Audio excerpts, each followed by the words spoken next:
Jean, chapitre 3. Mais il y eut un homme d'entre les pharisiens, nommé Nicodème, un chef des Juifs, qui vint, lui, auprès de Jésus, de nuit, et lui dit : Rabbi, nous savons que tu es un docteur venu de Dieu, car personne ne peut faire ces miracles que tu fais, si Dieu n'est avec lui.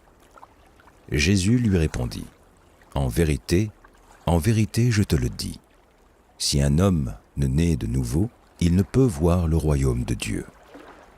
Nicodème lui dit : comment un homme peut-il naître quand il est vieux ? Peut-il rentrer dans le sein de sa mère et naître ? Jésus répondit : en vérité, je te le dis, si un homme ne naît d'eau et d'esprit, il ne peut entrer dans le royaume de Dieu. Ce qui est né de la chair est chair, ce qui est né de l'esprit est esprit. Ne t'étonne pas que je t'ai dit : il faut que vous naissiez de nouveau. Le vent souffle où il veut, et tu en entends le bruit. Mais tu ne sais d'où il vient, ni où il va. Il en est ainsi de tout homme qui est né de l'esprit. Nicodème lui dit : comment cela peut-il se faire ? Jésus lui répondit : tu es le docteur d'Israël, et tu ne sais pas ces choses. En vérité, je te le dis, nous disons ce que nous savons, et nous rendons témoignage de ce que nous avons vu, et vous ne recevez pas notre témoignage. Si vous ne croyez pas quand je vous ai parlé des choses terrestres, comment croirez-vous quand je vous parlerai des choses célestes ? Personne n'est monté au ciel, si ce n'est celui qui est descendu du ciel, le Fils de l'homme qui est dans le ciel. Et comme Moïse éleva le serpent dans le désert, il faut de même que le Fils de l'homme soit élevé, afin que quiconque croit en lui ait la vie éternelle.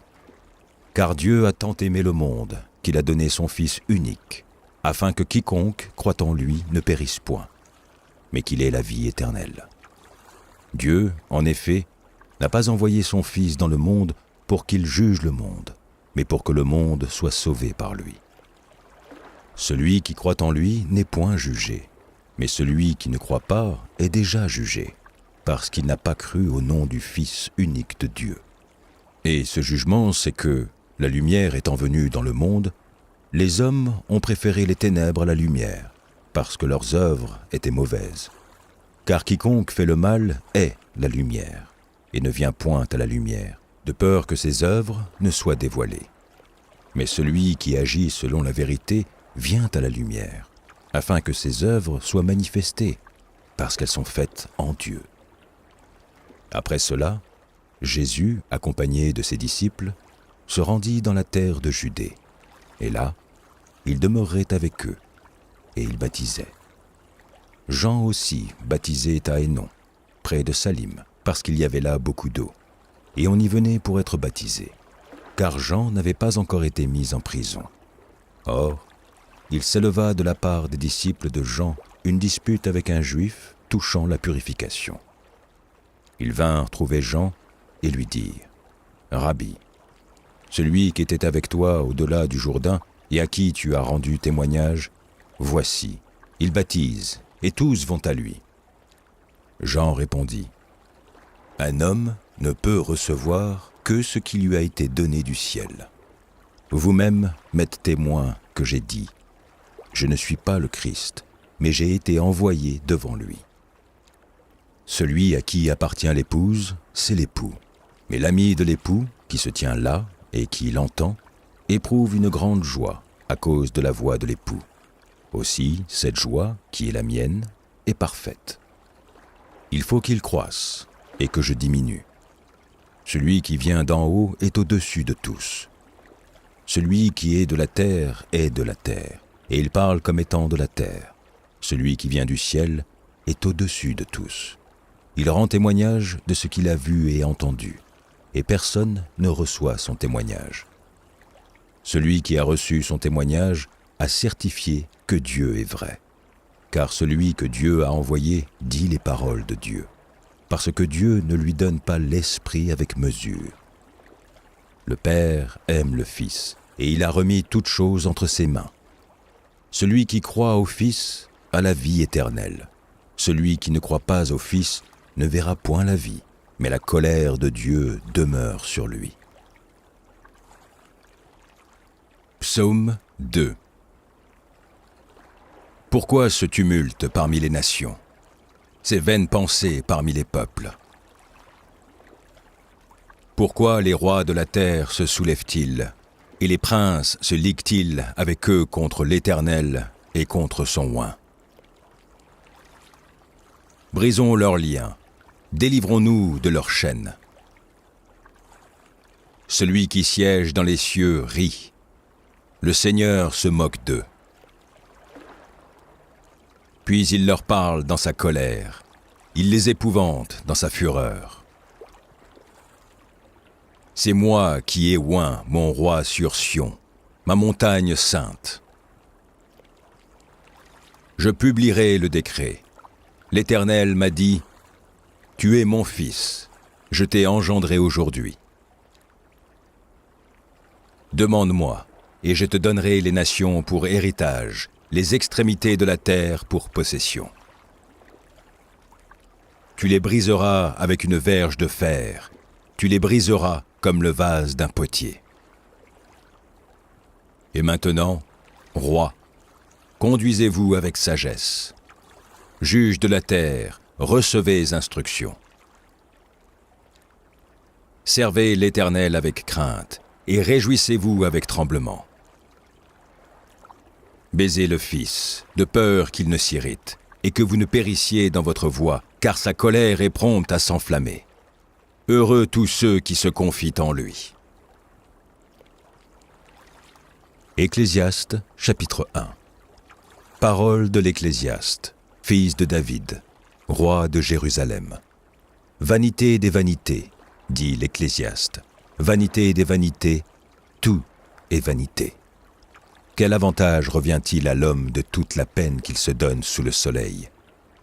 Une génération s'en va, une autre vient, et la terre subsiste toujours. Le soleil se lève, le soleil se couche.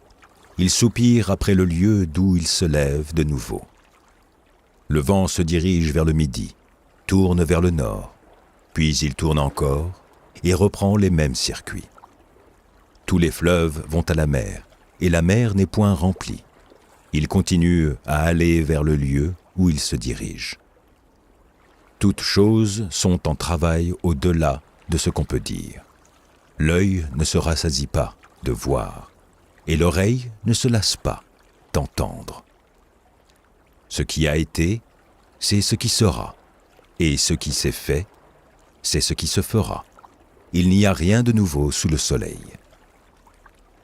S'il est une chose dont on dise, « Vois ceci, c'est nouveau », cette chose existe déjà dans les siècles qui nous ont précédés. On ne se souvient pas de ce qui est ancien, et ce qui arrivera dans la suite ne laissera pas de souvenir chez ceux qui vivront plus tard. Moi, l'Ecclésiaste, j'ai été roi d'Israël à Jérusalem. J'ai appliqué mon cœur à rechercher et à sonder par la sagesse tout ce qui se fait sous les cieux. C'est là une occupation pénible, à laquelle Dieu soumet les fils de l'homme. J'ai vu tout ce qui se fait sous le soleil, et voici, tout est vanité et poursuite du vent. Ce qui est courbé ne peut se redresser, et ce qui manque ne peut être compté. J'ai dit en mon cœur, voici, j'ai grandi et surpassé en sagesse tous ceux qui ont dominé avant moi sur Jérusalem, et mon cœur a vu beaucoup de sagesse et de science. J'ai appliqué mon cœur à connaître la sagesse, et à connaître la sottise et la folie. J'ai compris que cela aussi, c'est la poursuite du vent. Car avec beaucoup de sagesse, on a beaucoup de chagrin, et celui qui augmente sa science, augmente sa douleur. Psaume 42. Comme une biche soupire après des courants d'eau, ainsi mon âme soupire après toi, ô Dieu. Mon âme a soif de Dieu, du Dieu vivant. Quand irai-je et paraîtrai-je devant la face de Dieu? Mes larmes sont ma nourriture jour et nuit, pendant qu'on me dit sans cesse, « où est ton Dieu ? Je me rappelle avec effusion de cœur quand je marchais entouré de la foule et que je m'avançais à sa tête vers la maison de Dieu, au milieu des cris de joie et des actions de grâce d'une multitude en fête. Pourquoi t'as-tu, mon âme, et gémis-tu au-dedans de moi ? Espère en Dieu, car je le louerai encore. Il est mon salut et mon Dieu. Mon âme est abattue au-dedans de moi. Aussi, c'est à toi que je pense. Depuis le pays du Jourdain, depuis l'Hermon, depuis la montagne de Mitséar. Un flot appelle un autre flot, au bruit de tes ondées. Toutes tes vagues et tous tes flots passent sur moi. Le jour, l'Éternel m'accordait sa grâce. La nuit, je chantais ses louanges, j'adressais une prière au Dieu de ma vie. Je dis à Dieu, mon rocher, pourquoi m'oublies-tu ? Pourquoi dois-je marcher dans la tristesse, sous l'oppression de l'ennemi ? Mes os se brisent quand mes persécuteurs m'outragent, en me disant sans cesse, où est ton Dieu ? Pourquoi t'as-tu, mon âme, et gémis-tu au-dedans de moi ? Espère en Dieu, car je le louerai encore. Il est mon salut et mon Dieu. Proverbes, chapitre 21. Le cœur du roi est un courant d'eau dans la main de l'Éternel. Il l'incline partout où il veut. Toutes les voies de l'homme sont droites à ses yeux, mais celui qui pèse les cœurs, c'est l'Éternel. La pratique de la justice et de l'équité, voilà ce que l'Éternel préfère au sacrifice. Des regards hautains et un cœur qui s'enfle, cette lampe des méchants, ce n'est que péché. Les projets de l'homme diligent ne mènent qu'à l'abondance, mais celui qui agit avec précipitation n'arrive qu'à la disette. Des trésors acquis par une langue mensongère sont une vanité fugitive et l'avant-coureur de la mort. La violence des méchants les emporte, parce qu'ils refusent de faire ce qui est juste. Le coupable suit des voies détournées, mais l'innocent agit avec droiture. Mieux vaut habiter à l'angle d'un toit que de partager la demeure d'une femme querelleuse. L'âme du méchant désire le mal. Son ami ne trouve pas grâce à ses yeux. Quand on châtie le moqueur, le sot devient sage, et quand on instruit le sage, il accueille la science. Le juste considère la maison du méchant. L'Éternel précipite les méchants dans le malheur. Celui qui ferme son oreille au cri du pauvre criera lui-même et n'aura point de réponse. Un don fait en secret apaise la colère, et un présent fait en cachette calme une fureur violente. C'est une joie pour le juste de pratiquer la justice, mais la ruine est pour ceux qui font le mal. L'homme qui s'écarte du chemin de la sagesse reposera dans l'assemblée des morts. Celui qui aime la joie reste dans l'indigence. Celui qui aime le vin et l'huile ne s'enrichit pas. Le méchant sert de rançon pour le juste, et le perfide pour les hommes droits. Mieux vaut habiter dans une terre déserte qu'avec une femme querelleuse et irritable. De précieux trésors et de l'huile sont dans la demeure du sage, mais l'homme insensé les engloutit. Celui qui poursuit la justice et la bonté trouve la vie, la justice et la gloire. Le sage monte dans la ville des héros. Il abat la force qui lui donnait de l'assurance. Celui qui veille sur sa bouche et sur sa langue préserve son âme des angoisses. L'orgueilleux, le hautain, s'appelle un moqueur. Il agit avec la fureur de l'arrogance. Les désirs du paresseux le tuent, parce que ses mains refusent de travailler. Tout le jour, il éprouve des désirs, mais le juste donne sans parcimonie. Le sacrifice des méchants est quelque chose d'abominable, combien plus quand il l'offre avec des pensées criminelles. Le témoin menteur périra, mais l'homme qui écoute parlera toujours. Le méchant prend un air effronté, mais l'homme droit affermit sa voix. Il n'y a ni sagesse, ni intelligence, ni conseil en face de l'Éternel. Le cheval est équipé pour le jour de la bataille, mais la délivrance appartient à l'Éternel. Apocalypse, chapitre 4. Après cela, je regarderai, et voici, une porte était ouverte dans le ciel. La première voix que j'avais entendue, comme le son d'une trompette, et qui me parlait, dit « Monte ici, et je te ferai voir ce qui doit arriver dans la suite. » Aussitôt, je fus ravi en esprit. Et voici, il y avait un trône dans le ciel, et sur ce trône, quelqu'un était assis. Celui qui était assis avait l'aspect d'une pierre de jaspe et de sardoine. Et le trône était environné d'un arc-en-ciel semblable à de l'émeraude. Autour du trône, je vis 24 trônes, et sur ces trônes, 24 vieillards assis, revêtus de vêtements blancs, et sur leurs têtes des couronnes d'or. Du trône sortent des éclairs, des voix et des tonnerres. Devant le trône brûlent 7 lampes ardentes, qui sont les 7 esprits de Dieu. Il y a encore devant le trône comme une mer de verre, semblable à du cristal. Au milieu du trône et autour du trône, il y a 4 êtres vivants remplis d'yeux devant et derrière. Le premier être vivant est semblable à un lion. Le second être vivant est semblable à un veau. Le troisième être vivant a la face d'un homme. Et le quatrième être vivant est semblable à un aigle qui vole. Les 4 êtres vivants ont chacun 6 ailes. Et ils sont remplis d'yeux tout autour et au-dedans. Ils ne cessent de dire jour et nuit. Saint, Saint, Saint est le Seigneur Dieu, le Tout-Puissant, qui était, qui est et qui vient. Quand les êtres vivants rendent gloire et honneur et action de grâce à celui qui est assis sur le trône, à celui qui vit au siècle des siècles, les 24 vieillards se prosternent devant lui, celui qui est assis sur le trône, et ils adorent celui qui vit au siècle des siècles.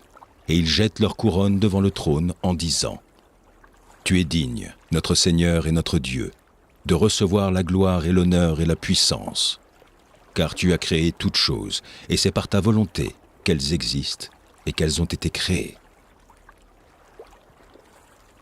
Psaume 3.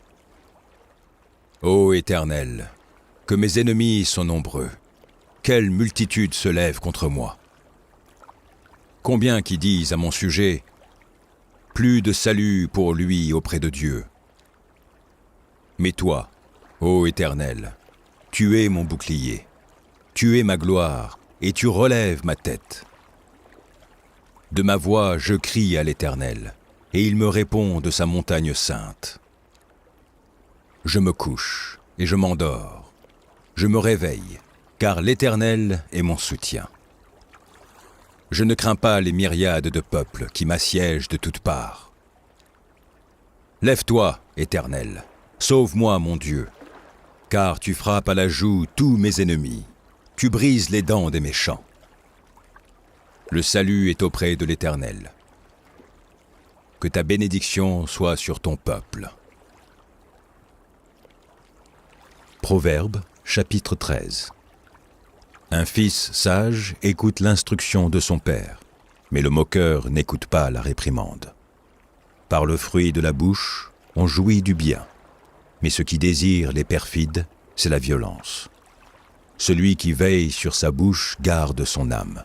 Celui qui ouvre de grandes lèvres court à sa perte.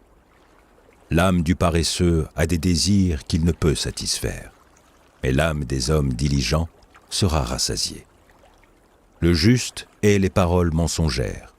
Le méchant se rend odieux et se couvre de honte. La justice garde celui dont la voie est intègre, mais la méchanceté cause la ruine du pécheur. Tel fait le riche et n'a rien du tout. Tel fait le pauvre et a de grands biens. La richesse d'un homme sert de rançon pour sa vie, mais le pauvre n'écoute pas la réprimande. La lumière des justes est joyeuse, mais la lampe des méchants s'éteint. C'est seulement par orgueil qu'on excite des querelles, mais la sagesse est avec ceux qui écoutent les conseils. La richesse mal acquise diminue, mais celui qui amasse peu à peu l'augmente. Un espoir différé rend le cœur malade, mais un désir accompli est un arbre de vie. Celui qui méprise la parole se perd, mais celui qui craint le précepte est récompensé. L'enseignement du sage est une source de vie, pour détourner des pièges de la mort. Une raison saine a pour fruit la grâce, mais la voie des perfides est rude. Tout homme prudent agit avec connaissance, mais l'insensé fait étalage de folie. Un envoyé méchant tombe dans le malheur, mais un messager fidèle apporte la guérison. La pauvreté et la honte sont le partage de celui qui rejette la correction, mais celui qui a égard à la réprimande est honoré. Un désir accompli est doux à l'âme, mais s'éloigner du mal fait horreur aux insensés. Celui qui fréquente les sages devient sage, mais celui qui se plaît avec les insensés s'en trouve mal. Le malheur poursuit ceux qui pêchent, mais le bonheur récompense les justes. L'homme de bien a pour héritier les enfants de ses enfants, mais les richesses du pécheur sont réservées pour le juste. Le champ que défriche le pauvre donne une nourriture abondante, mais tel périt par défaut de justice. Celui qui mélange sa verge est son fils, mais celui qui l'aime cherche à le corriger.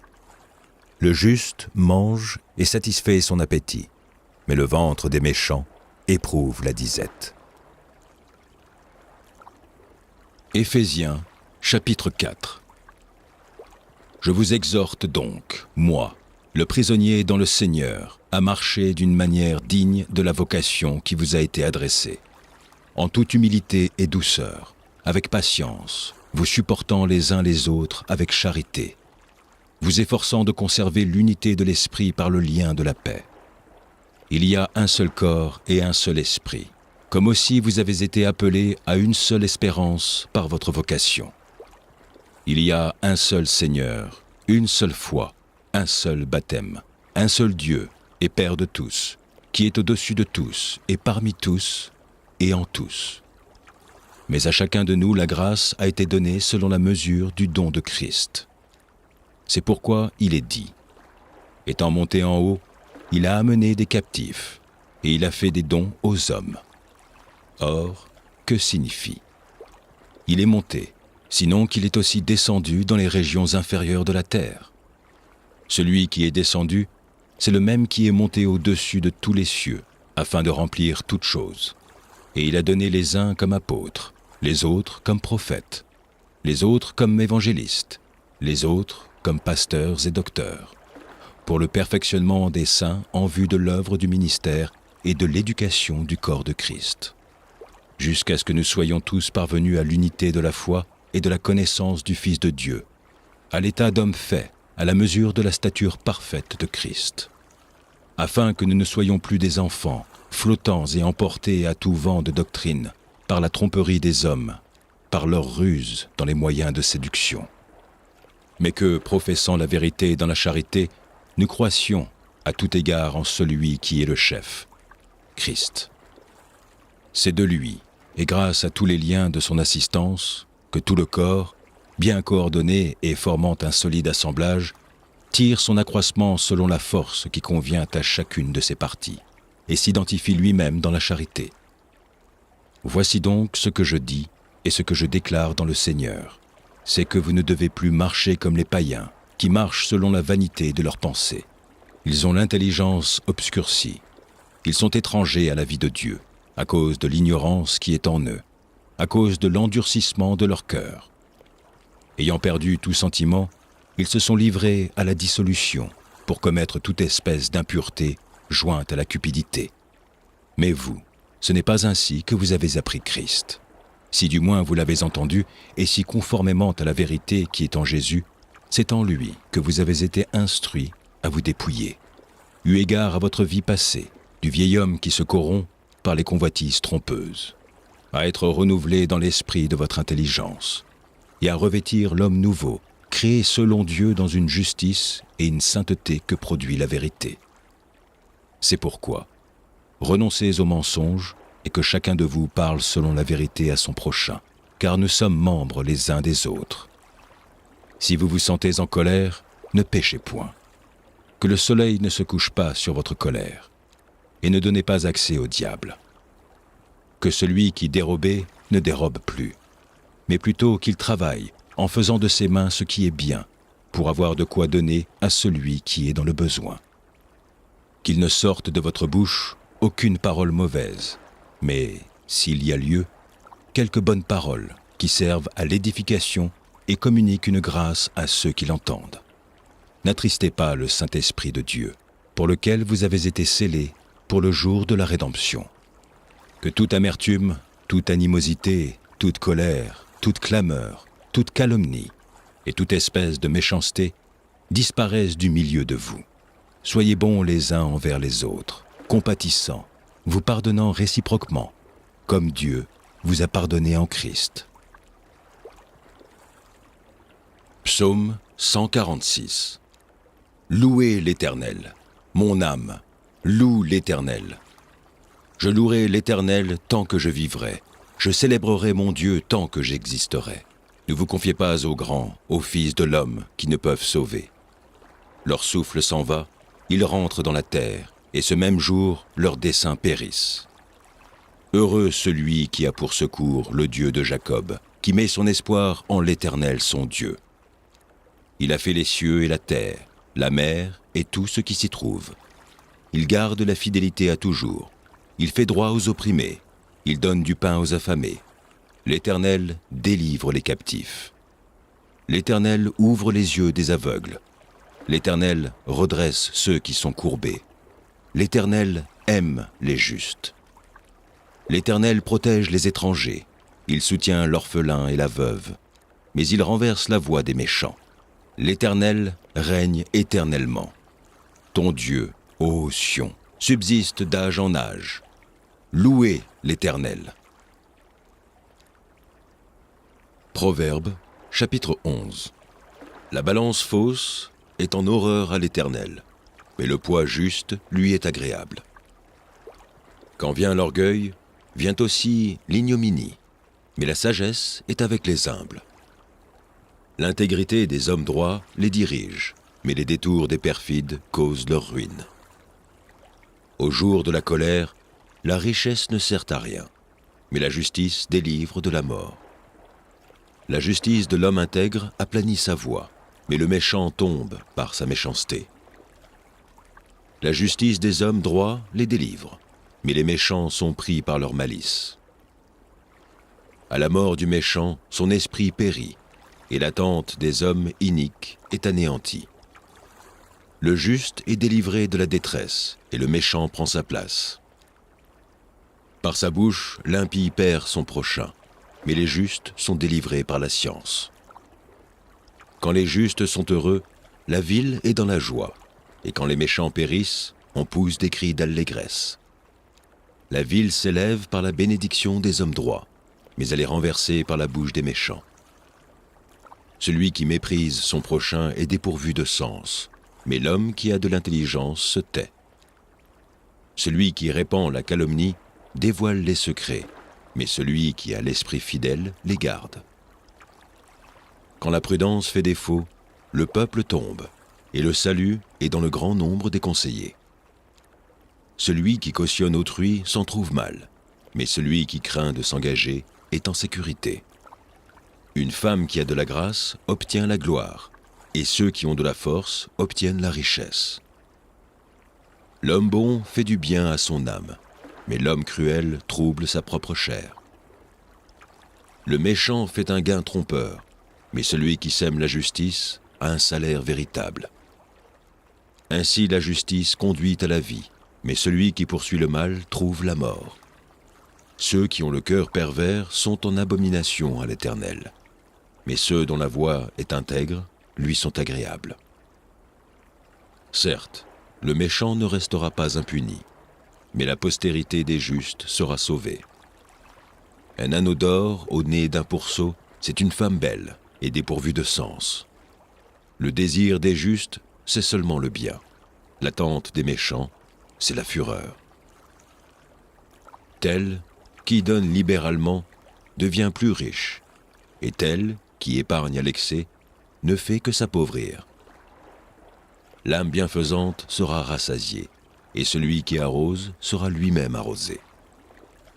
Celui qui retient le blé est maudit du peuple, mais la bénédiction est sur la tête de celui qui le vend. Celui qui recherche le bien s'attire de la faveur, mais celui qui poursuit le mal en est atteint. Celui qui se confie dans ses richesses tombera, mais les justes verdiront comme le feuillage. Celui qui trouble sa maison héritera du vent, et l'insensé sera l'esclave de l'homme sage. Le fruit du juste est un arbre de vie, et le sage s'empare des âmes. Voici, le juste reçoit sur la terre une rétribution. Combien plus le méchant et le pécheur. Psaume 53. L'insensé dit en son cœur: il n'y a point de Dieu. Ils se sont corrompus. Ils ont commis des iniquités abominables. Il n'en est aucun qui fasse le bien. Dieu, du haut des cieux, regarde les fils de l'homme pour voir s'il y a quelqu'un qui soit intelligent, qui cherche Dieu. Tous sont égarés, tous sont pervertis. Il n'en est aucun qui fasse le bien, pas même un seul. Ceux qui commettent l'iniquité ont-ils perdu le sens? Ils dévorent mon peuple, ils le prennent pour nourriture, ils n'invoquent point Dieu. Alors ils trembleront d'épouvante, sans qu'il y ait sujet d'épouvante. Dieu dispersera les eaux de ceux qui campent contre toi. Tu les confondras, car Dieu les a rejetés. Oh, qui fera partir de Sion la délivrance d'Israël? Quand Dieu ramènera les captifs de son peuple, Jacob sera dans l'allégresse, Israël se réjouira. Jacques, chapitre 4. D'où viennent les luttes, et d'où viennent les querelles parmi vous? N'est-ce pas de vos passions qui combattent dans vos membres? Vous convoitez, et vous ne possédez pas. Vous êtes meurtrier et envieux, et vous ne pouvez pas obtenir. Vous avez des querelles et des luttes, et vous ne possédez pas, parce que vous ne demandez pas. Vous demandez, et vous ne recevez pas, parce que vous demandez mal, dans le but de satisfaire vos passions. Adultères que vous êtes, ne savez-vous pas que l'amour du monde est inimitié contre Dieu? Celui donc qui veut être ami du monde se rend ennemi de Dieu. Croyez-vous que l'Écriture parle en vain? C'est avec jalousie que Dieu chérit l'Esprit qu'il a fait habiter en nous. Il accorde, au contraire, une grâce plus excellente. C'est pourquoi l'Écriture dit: Dieu résiste à l'orgueilleux, mais il fait grâce aux humbles. Soumettez-vous donc à Dieu, résistez au diable, et il fuira loin de vous. Approchez-vous de Dieu, et il s'approchera de vous. Nettoyez vos mains, pécheurs, purifiez vos cœurs, hommes irrésolus. Sentez votre misère. Soyez dans le deuil et dans les larmes. Que votre rire se change en deuil et votre joie en tristesse. Humiliez-vous devant le Seigneur, et il vous élèvera. Ne parlez point mal les uns des autres, frères. Celui qui parle mal d'un frère ou qui juge son frère parle mal de la loi et juge la loi. Or, si tu juges la loi, tu n'es pas observateur de la loi, mais tu en es juge. Un seul est législateur et juge. C'est celui qui peut sauver et perdre. Mais toi, qui es-tu, qui juge le prochain? À vous maintenant, qui dites: aujourd'hui ou demain nous irons dans telle ville, nous y passerons une année, nous trafiquerons et nous gagnerons. Vous qui ne savez pas ce qui arrivera demain. Car qu'est-ce votre vie? Vous êtes une vapeur qui paraît pour un peu de temps et qui ensuite disparaît. Vous devriez dire au contraire: si Dieu le veut, nous vivrons et nous ferons ceci ou cela. Mais maintenant, vous vous glorifiez dans vos pensées orgueilleuses.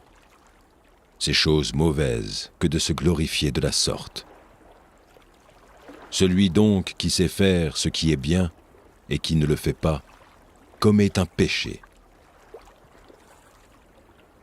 Psaume 101. Je chanterai la bonté et la justice. C'est à toi, Éternel, que je chanterai. Je prendrai garde à la voie droite. Quand viendras-tu à moi? Je marcherai dans l'intégrité de mon cœur, au milieu de ma maison. Je ne mettrai rien de mauvais devant mes yeux. Je hais la conduite des pécheurs. Elle ne s'attachera point à moi. Le cœur pervers s'éloignera de moi. Je ne veux pas connaître le méchant. Celui qui calomnie en secret son prochain, je l'anéantirai. Celui qui a des regards hautains et un cœur enflé, je ne le supporterai pas. J'aurai les yeux sur les fidèles du pays, pour qu'ils demeurent auprès de moi. Celui qui marche dans une voie intègre sera mon serviteur. Celui qui se livre à la fraude n'habitera pas dans ma maison. Celui qui dit des mensonges ne subsistera pas en ma présence. Chaque matin, j'anéantirai tous les méchants du pays, afin d'exterminer de la ville de l'Éternel tous ceux qui commettent l'iniquité. Marc, chapitre 12. Jésus se mit ensuite à leur parler en parabole. Un homme planta une vigne, il l'entoura d'une haie, creusa un pressoir et bâtit une tour, puis il afferma à des vignerons et quitta le pays. Au temps de la récolte, il envoya un serviteur vers les vignerons pour recevoir d'eux une part du produit de la vigne. S'étant saisis de lui, ils le battirent et le renvoyèrent à vide. Il envoya de nouveau vers eux un autre visiteur. Ils le frappèrent à la tête et l'outragèrent.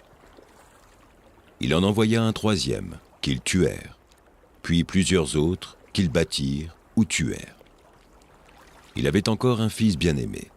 Il l'envoya vers eux le dernier en disant « Ils auront du respect pour mon fils. » Mais ces vignerons dirent entre eux « Voici l'héritier, venez, tuons-le, et l'héritage sera à nous. » Et ils se saisissèrent de lui, le tuèrent et le jetèrent hors de la vigne.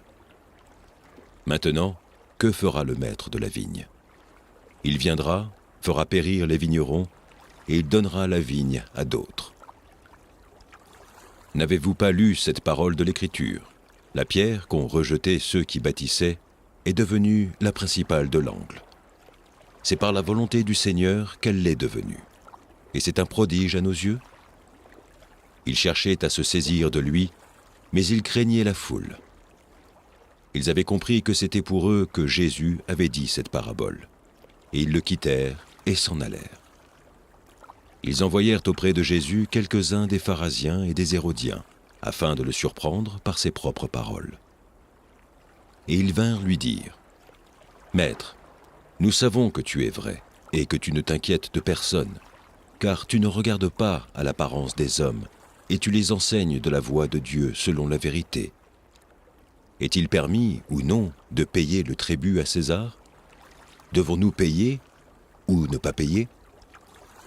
Jésus, connaissant leur hypocrisie, leur répondit « Pourquoi me tentez-vous? Apportez-moi un denier, afin que je le voie. » Ils en apportèrent un. Et Jésus leur demanda « De qui sont cette effigie et cette inscription ?» « De César, lui répondirent-ils. Alors il leur dit « Rendez à César ce qui est à César, et à Dieu ce qui est à Dieu. » Et ils furent à son égard dans l'étonnement. Les Sadducéens, qui disent qu'il n'y a point de résurrection, vinrent auprès de Jésus et lui firent cette question. « Maître, voici ce que Moïse nous a prescrit. Si le frère de quelqu'un meurt et laisse une femme sans avoir d'enfant, son frère épousera sa veuve et suscitera une postérité à son frère. Or, il y avait 7 frères. Le premier se maria et mourut sans laisser de postérité. Le second prit la veuve pour femme et mourut sans laisser de postérité. Il en fut de même du troisième, et aucun des 7 ne laissa de postérité. Après eux tous, la femme mourut aussi. À la résurrection, duquel d'entre eux sera-t-elle la femme? Car les 7 l'ont eue pour femme. » Jésus leur répondit, « N'êtes-vous pas dans l'erreur parce que vous ne comprenez ni les Écritures ni la puissance de Dieu?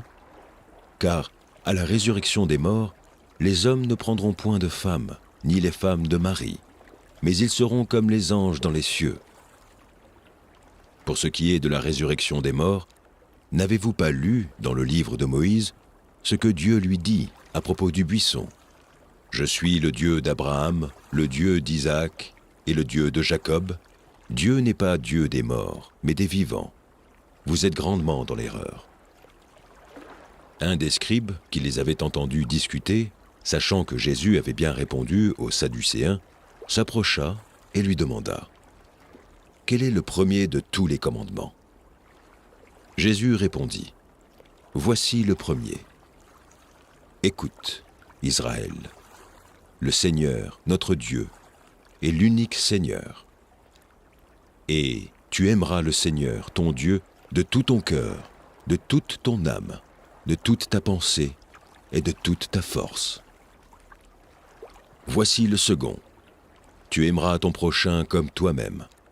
Il n'y a pas d'autre commandement plus grand que cela. » Le scribe lui dit, « Bien, maître, mais tu as dit avec vérité que Dieu est unique et qu'il n'y en a point d'autre que lui, et que l'aimer de tout son cœur, de toute sa pensée, de toute son âme et de toute sa force, et aimer son prochain comme soi-même, c'est plus que tous les holocaustes et tous les sacrifices. »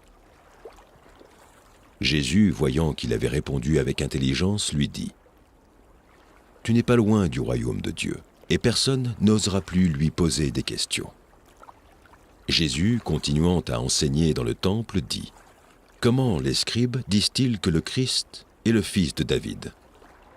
David lui-même, animé par l'Esprit Saint, a dit, « Le Seigneur a dit à mon Seigneur, assieds-toi à ma droite, jusqu'à ce que je fasse de tes ennemis ton marchepied. » David lui-même l'appelle Seigneur.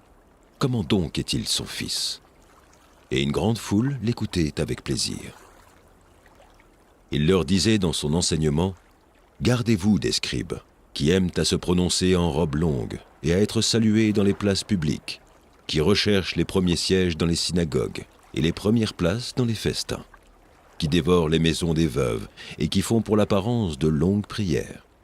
Ils seront jugés plus sévèrement. » Jésus, s'étant assis vis-à-vis du tronc, regardait comment la foule y mettait de l'argent. Plusieurs riches mettaient beaucoup. Il vint aussi une pauvre veuve. Elle y mit 2 petites pièces, faisant un quart de sou. Alors Jésus, ayant appelé ses disciples, leur dit, « Je vous le dis en vérité, cette pauvre veuve a donné plus qu'aucun de ceux qui ont mis dans le tronc. Car tous ont mis de leur superflu, mais elle a mis de son nécessaire, tout ce qu'elle possédait, tout ce qu'elle avait pour vivre. » Proverbes, chapitre 18. Celui qui se tient à l'écart cherche ce qui lui plaît. Il s'irrite contre tout ce qui est sage. Ce n'est pas à l'intelligence que l'insensé prend plaisir, c'est à la manifestation de ses pensées. Quand vient le méchant, vient aussi le mépris, et avec la honte vient l'opprobre. Les paroles de la bouche d'un homme sont des eaux profondes. La source de la sagesse est un torrent qui jaillit. Il n'est pas bon d'avoir égard à la personne du méchant, pour faire tort au juste dans le jugement. Les lèvres de l'insensé se mêlent aux querelles, et sa bouche provoque les coups. La bouche de l'insensé cause sa ruine, et ses lèvres sont un piège pour son âme. Les paroles du rapporteur sont comme des friandises. Elles descendent jusqu'au fond des entrailles. Celui qui se relâche dans son travail est frère de celui qui détruit. Le nom de l'Éternel est une tour forte. Le juste s'y réfugie et se trouve en sûreté. La fortune est pour le riche une ville forte. Dans son imagination, c'est une haute muraille. Avant la ruine, le cœur de l'homme s'élève, mais l'humanité précède la gloire. Celui qui répond avant d'avoir écouté fait un acte de folie et s'attire la confusion. L'esprit de l'homme le soutient dans la maladie, mais l'esprit abattu, qui le relèvera? Un cœur intelligent acquiert la science, et l'oreille des sages cherche la science. Les présents d'un homme lui élargissent la voie et lui donnent accès auprès des grands. Le premier qui parle dans sa cause paraît juste. Vient sa partie adverse et on l'examine. Le sort fait cesser les contestations et décide entre les puissants. Des frères sont plus intraitables qu'une ville forte, et leurs querelles sont comme les verrous d'un palais. C'est du fruit de sa bouche que l'homme rassasie son corps, c'est du produit de ses lèvres qu'il se rassasie. La mort et la vie sont au pouvoir de la langue. Quiconque l'aime en mangera les fruits. Celui qui trouve une femme trouve le bonheur. C'est une grâce qu'il obtient de l'Éternel. Le pauvre parle en suppliant, et le riche répond avec dureté. Celui qui a beaucoup d'amis les a pour son malheur, mais il est tel ami plus attaché qu'un frère. Psaume 57. Aie pitié de moi, ô Dieu, aie pitié de moi. Car en toi mon âme cherche un refuge. Je recherche un refuge à l'ombre de tes ailes, jusqu'à ce que les calamités soient passées. Je crie au Dieu très haut, au Dieu qui agit en ma faveur. Il m'enverra du ciel le salut, tandis que mon persécuteur se répand en outrage. Dieu enverra sa bonté et sa fidélité. Mon âme est parmi des lions. Je suis couché au milieu des gens qui vomissent la flamme, au milieu d'hommes qui ont pour dents la lance et les flèches, et dont la langue est un glaive tranchant. Élève-toi sur les cieux, ô Dieu, que ta gloire soit sur toute la terre. Ils avaient tendu un filet sous mes pas. Mon âme se courbait. Ils avaient creusé une fosse devant moi. Ils y sont tombés. Mon cœur est affermi, ô Dieu. Mon cœur est affermi. Je chanterai, je ferai retentir mes instruments. Réveille-toi, mon âme. Réveillez-vous, mon luth et ma harpe. Je réveillerai l'aurore. Je te louerai parmi les peuples, Seigneur. Je te chanterai parmi les nations. Car ta bonté atteint jusqu'aux cieux et ta fidélité jusqu'aux nues. Élève-toi sur les cieux, ô Dieu, que ta gloire soit sur toute la terre. Première épître de Pierre, chapitre 5. Voici les exhortations que j'adresse aux anciens qui sont parmi vous. Moi, ancien comme eux, témoin des souffrances de Christ, et participant de la gloire qui doit être manifestée. Paissez le troupeau de Dieu, qui est sous votre garde, non par contrainte, mais volontairement, selon Dieu. Non pour un gain sordide, mais avec dévouement. Non comme dominant sur ceux qui vous sont échus en partage, mais en étant les modèles du troupeau. Et lorsque le souverain pasteur paraîtra, vous obtiendrez la couronne incorruptible de la gloire. De même, vous qui êtes jeunes, soyez soumis aux anciens.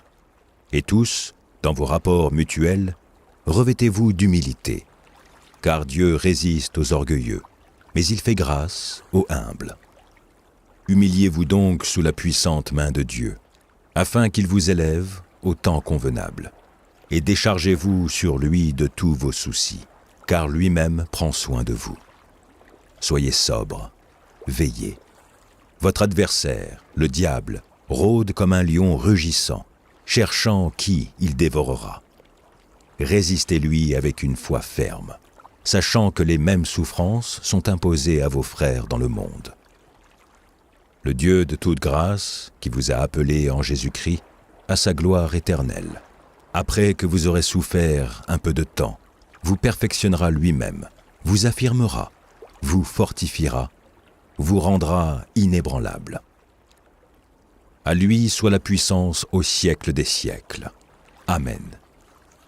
C'est par Sylvain, qui est à mes yeux un frère fidèle, que je vous écris ce peu de mots, pour vous exhorter et pour vous attester que la grâce de Dieu à laquelle vous êtes attachés est la véritable.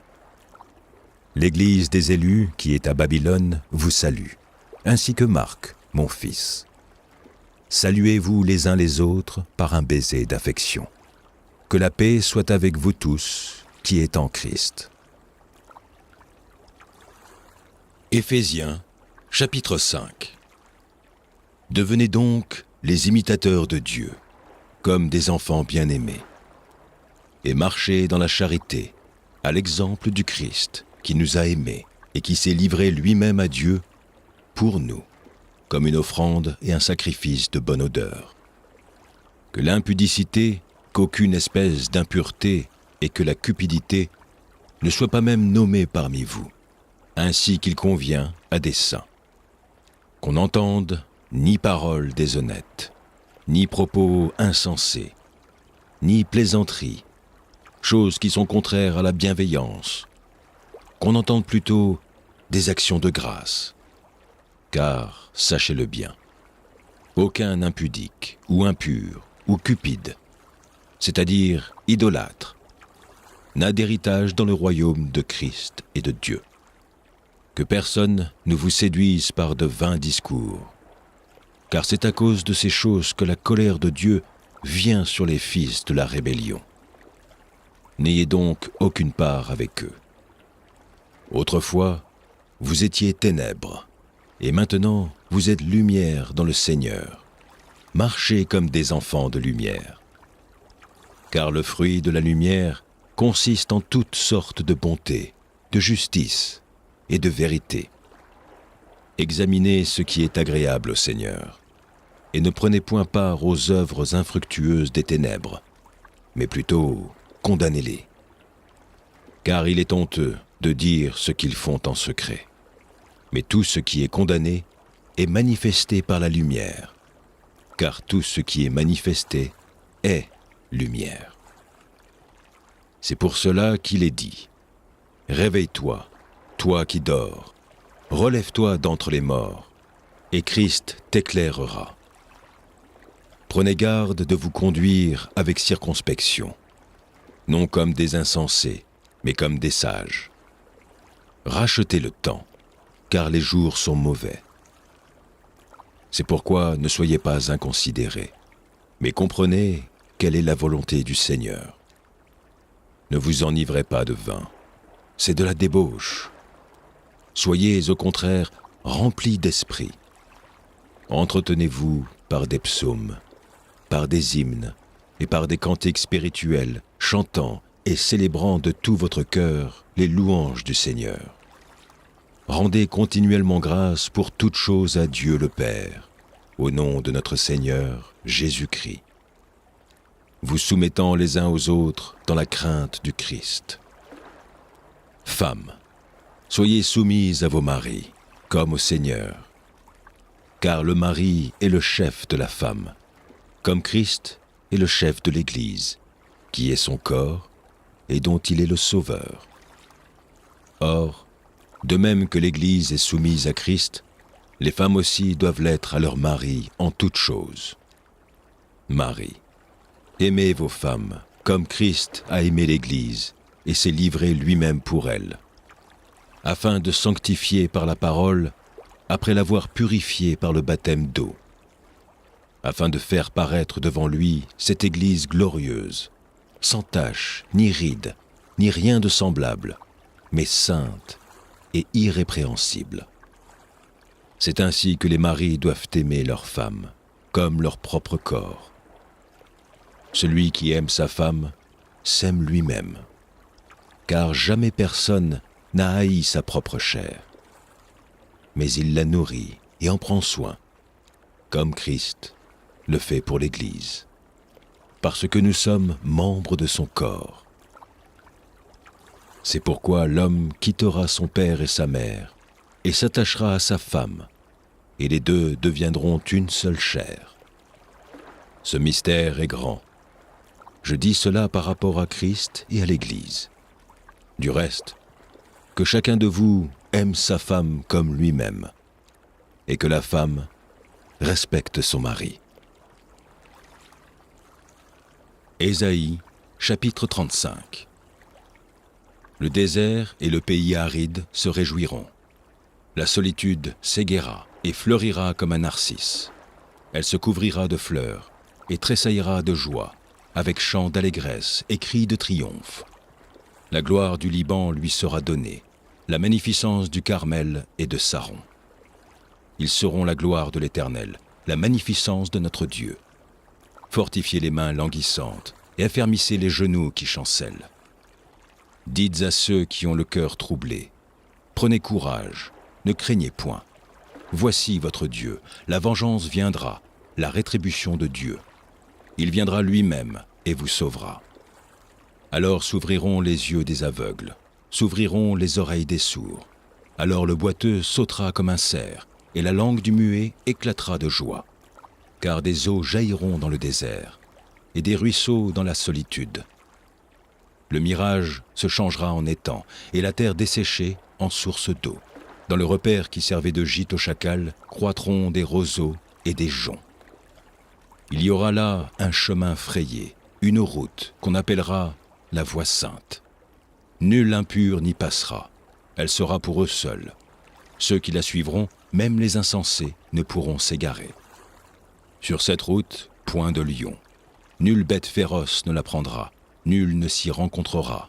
Les délivrés y marcheront. Les rachetés de l'Éternel retourneront. Ils iront à Sion avec des chants de triomphe, et une joie éternelle couronnera leur tête.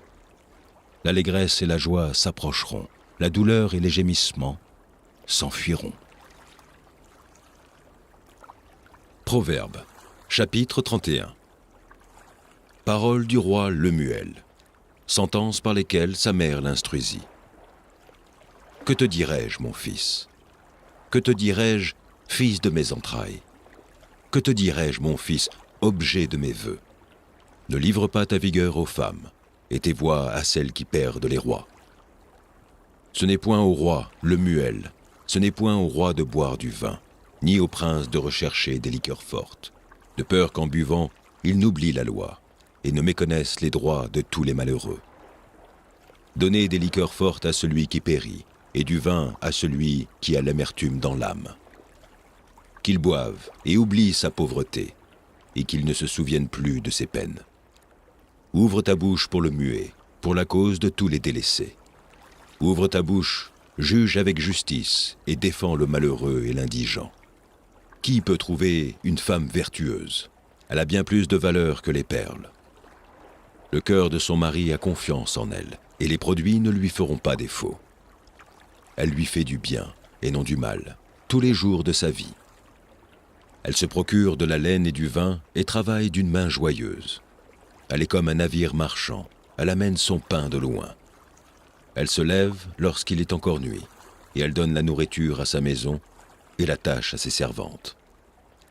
Elle pense à un champ, et elle l'acquiert. Du fruit de son travail, elle plante une vigne.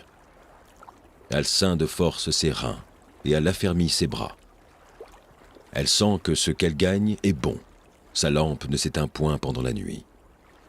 Elle met la main à la quenouille, et ses doigts tiennent le fuseau. Elle tend la main au malheureux, elle tend la main à l'indigent. Elle ne craint pas la neige pour sa maison, car toute sa maison est vêtue de cramoisis. Elle se fait des couvertures, elle a des vêtements de fin lin et de pourpre. Son mari est considéré aux portes, lorsqu'il siège avec les anciens du pays.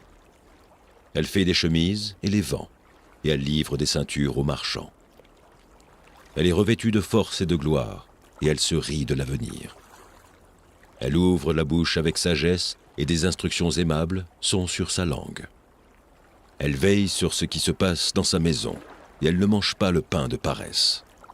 Ses fils se lèvent et la disent heureuse. Son mari se lève et lui donne des louanges. Plusieurs filles ont une conduite vertueuse, mais toi, tu les surpasses toutes. La grâce est trompeuse et la beauté est vaine. La femme qui craint l'Éternel est celle qui sera louée. Récompensez-la du fruit de son travail, et qu'aux portes ses œuvres la louent. Psaume 64. Ô Dieu, écoute ma voix quand je gémis. Protège ma vie contre l'ennemi que je crains. Garantis-moi des complots des méchants, de la troupe bruyante des hommes iniques. Ils aiguisent leur langue comme un glaive, ils lancent comme des traits leurs paroles amères. Pour tirer en cachette sur l'innocent, ils tirent sur lui à l'improviste et n'ont aucune crainte. Ils se fortifient dans leur méchanceté. Ils se concertent pour tendre des pièges. Ils disent « Qui les verra ?» Ils méditent des crimes. Nous voici prêts. Le plan est conçu. La pensée intime, le cœur de chacun est un abîme. Dieu lance contre eux ses traits. Soudain, les voilà frappés. Leur langue a causé leur chute. Tous ceux qui les voient secouent la tête. Tous les hommes sont saisis de crainte. Ils publient ce que Dieu fait et prennent garde à son œuvre. Le juste se réjouit en l'Éternel et cherche en lui son refuge. Tous ceux qui ont le cœur droit se glorifient. Marc, chapitre 4. Jésus se mit de nouveau à enseigner au bord de la mer. Une grande foule s'étant assemblée auprès de lui, il monta et s'assit dans une barque, sur la mer. Toute la foule était à terre sur le rivage. Il leur enseigna beaucoup de choses en paraboles, et il leur dit dans son enseignement : « Écoutez, un semeur sortit pour semer. Comme il semait, une partie de la semence tomba le long du chemin. Les oiseaux vinrent et la mangèrent.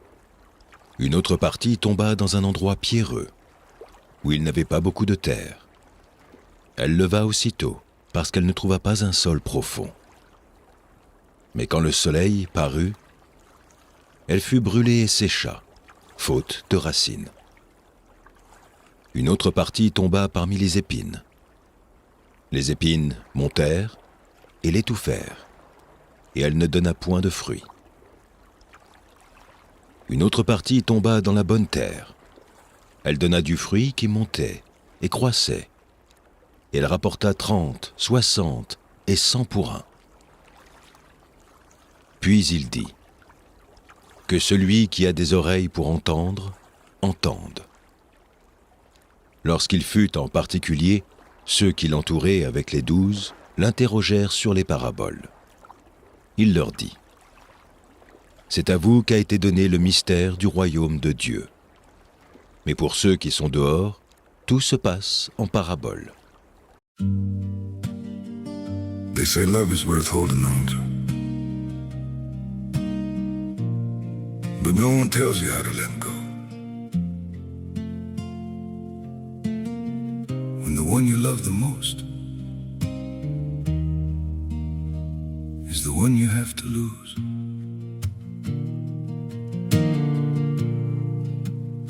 I tried to hold you closer while you were slipping away.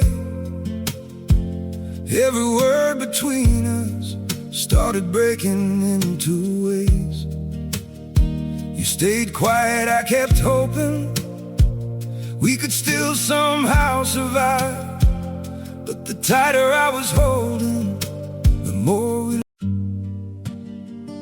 They say love is worth holding on to, but no one tells you how to let go. When the one you love the most is the one you have to lose.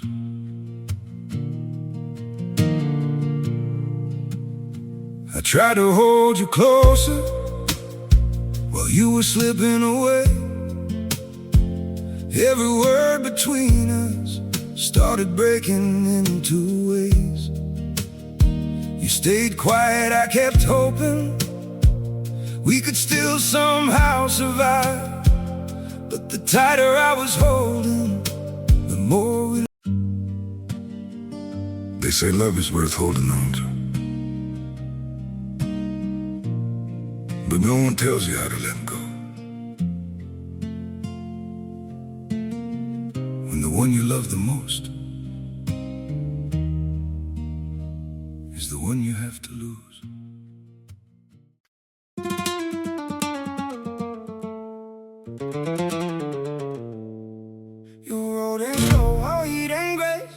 red shoes tapping on my floor. That look in your eyes says stay. Then you knock 3 times at the door. Hair tied back, gold in your ear. You said don't make me beg for more. I caught that smile from across the room, and I knew I wanted that encore. Hey mommy, don't pretend you feel that pull again. My name on your tongue, say it slow. Then let that tension go. Tapping, tapping, corazón. Tapping, tapping, stay till dawn. One more step, then you're gone. Tapping, tapping, corazón. Tapping, tapping, don't lie, that fire lives in your eyes. Come close, let the whole world spin. Tapping, tapping, tapping.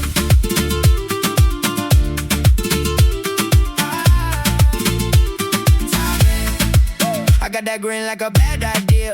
You got that swing like a midnight threat. We trade our jokes like a poker game, but you always win when the lights get set. Palm on the wall, heel on the towel. You got me hooked on the way you move. Say you won't fall, but your mouth says yes, and your body never follows rules. Ay, mommy, don't pretend you feel that pull again. My name on your tongue, say it slow. Then let that tension go.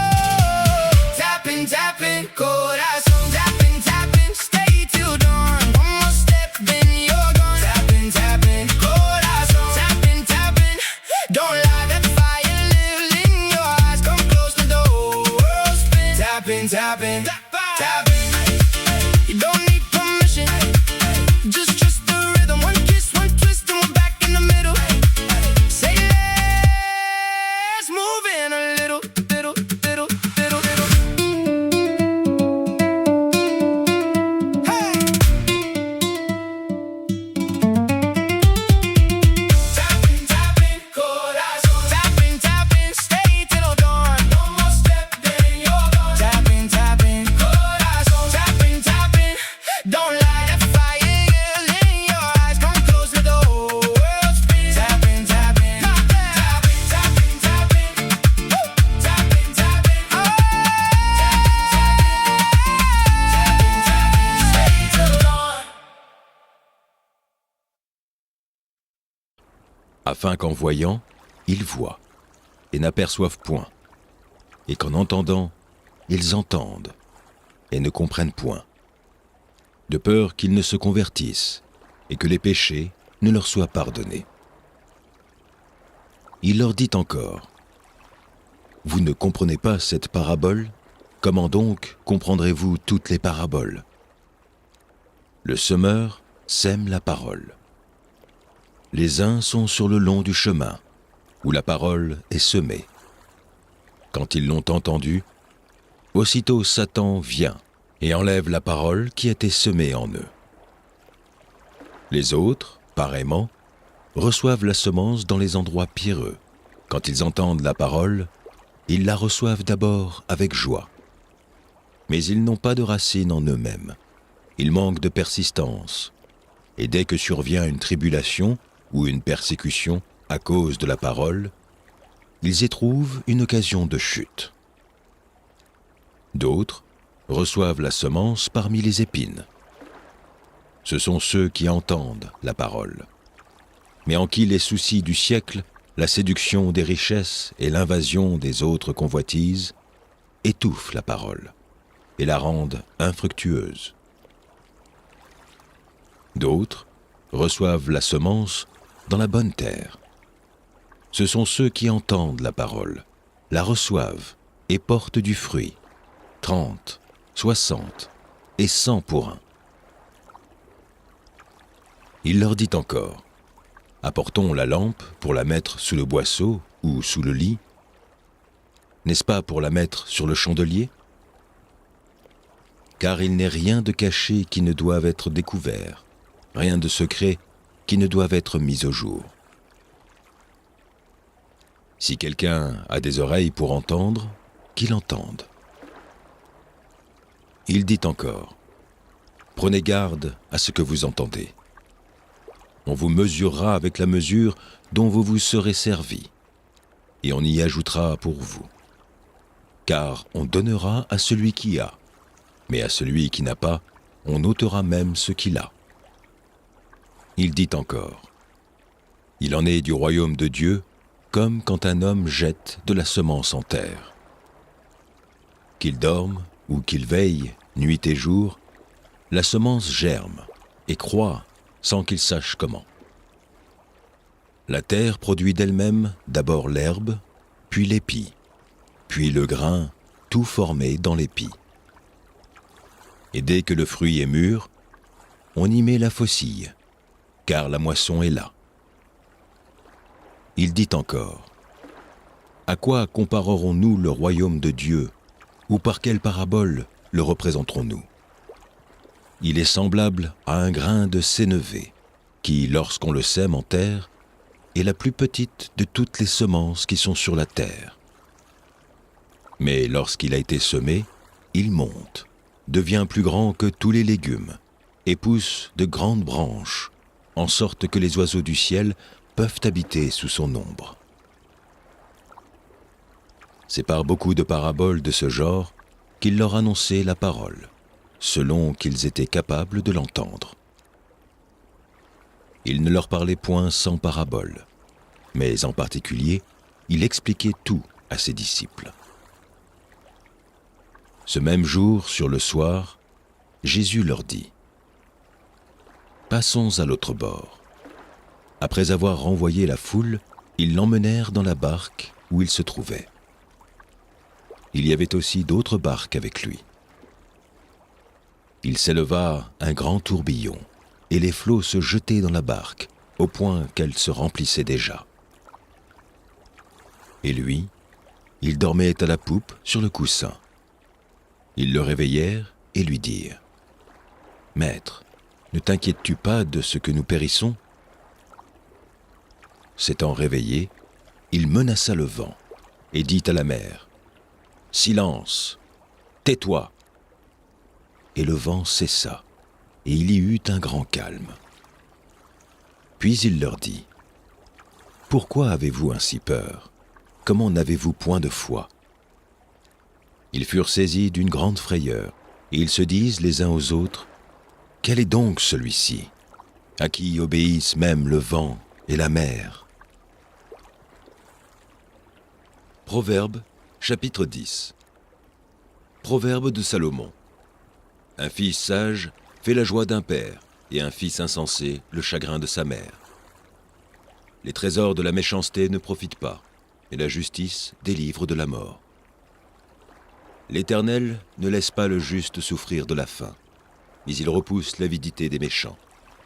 Celui qui agit d'une main lâche s'appauvrit, mais la main des diligents enrichit. Celui qui amasse pendant l'été est un fils prudent. Celui qui dort pendant la moisson est un fils qui fait honte. Il y a des bénédictions sur la tête du juste, mais la violence couvre la bouche des méchants. La mémoire du juste est en bénédiction, mais le nom des méchants tombe en pourriture. Celui qui est sage de cœur reçoit les préceptes, mais celui qui est insensé des lèvres court à sa perte. Celui qui marche dans l'intégrité marche avec assurance, mais celui qui prend des voies tortueuses sera découvert. Celui qui cligne des yeux est une cause de chagrin, et celui qui est insensé des lèvres court à sa perte.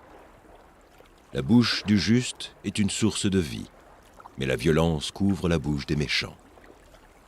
La haine excite des querelles, mais l'amour couvre toutes les fautes. Sur les lèvres de l'homme intelligent se trouve la sagesse, mais la verge est pour le dos de celui qui est dépourvu de sens. Les sages tiennent la science en réserve, mais la bouche de l'insensé est une ruine prochaine. La fortune est pour le riche une ville forte. La ruine des misérables, c'est leur pauvreté. L'œuvre du juste est pour la vie, le gain du méchant est pour le péché. Celui qui se souvient de la correction prend le chemin de la vie, mais celui qui oublie la réprimande s'égare. Celui qui dissimule la haine a des lèvres menteuses, et celui qui répand la calomnie est un insensé. Celui qui parle beaucoup ne manque pas de péché, mais celui qui retient ses lèvres est un homme prudent. La langue du juste est un argent de choix, le cœur des méchants est peu de choses. Les lèvres du juste dirigent beaucoup d'hommes, et les insensés meurent par défaut de raison. C'est la bénédiction de l'Éternel qui enrichit, et il ne la fait suivre d'aucun chagrin. Commettre le crime paraît un jeu à l'insensé, mais la sagesse appartient à l'homme intelligent. Ce que redoute le méchant, c'est ce qui lui arrive, et ce que désirent les justes leur est accordé. Comme passe le tourbillon, ainsi disparaît le méchant. Mais le juste a des fondements éternels. Ce que le vinaigre est aux dents et la fumée aux yeux, tel est le paresseux pour celui qui l'envoie. La crainte de l'Éternel augmente les jours, mais les années des méchants sont abrégées. L'attente des justes n'est que joie, mais l'espérance des méchants périra. La voie de l'Éternel est un rempart pour l'intégrité, mais elle est une ruine pour ceux qui font le mal. Le juste ne chancellera jamais, mais les méchants n'habiteront pas le pays. La bouche du juste produit la sagesse, mais la langue perverse sera retranchée. Les lèvres du juste connaissent la grâce, et la bouche des méchants, la perversité. Psaume 86. Éternel, prête l'oreille, exauce-moi, car je suis malheureux et indigent.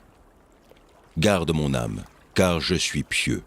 Mon Dieu, sauve ton serviteur qui se confie en toi. Aie pitié de moi, Seigneur, car je crie à toi tout le jour. Réjouis l'âme de ton serviteur, car à toi, Seigneur, j'élève mon âme. Car tu es bon, Seigneur, tu pardonnes, tu es plein d'amour pour tous ceux qui t'invoquent. Éternel, prête l'oreille à ma prière, sois attentif à la voix de mes supplications. Je t'invoque au jour de ma détresse, car tu m'exauces. Nul n'est comme toi parmi les dieux, Seigneur, et rien ne ressemble à tes œuvres. Toutes les nations que tu as faites viendront se prosterner devant ta face, Seigneur, et rendre gloire à ton nom. Car tu es grand, et tu opères des prodiges. Toi seul, tu es Dieu. Enseigne-moi tes voies, ô Éternel. Je marcherai dans ta fidélité. Dispose mon cœur à la crainte de ton nom. Je te louerai de tout mon cœur, Seigneur, mon Dieu, et je glorifierai ton nom à perpétuité. Car ta bonté est grande envers moi, et tu délivres mon âme du séjour profond des morts. Ô Dieu, des orgueilleux se sont levés contre moi, une troupe d'hommes violents en veulent à ma vie. Ils ne portent pas leurs pensées sur toi. Mais toi, Seigneur, tu es un Dieu miséricordieux et compatissant, lent à la colère, riche en bonté et en fidélité. Tourne vers moi les regards et aie pitié de moi. Donne la force à ton serviteur et sauve le fils de ta servante. Opère un signe en ma faveur, que mes ennemis le voient et soient confus, car tu me secours et tu me consoles, ô Éternel.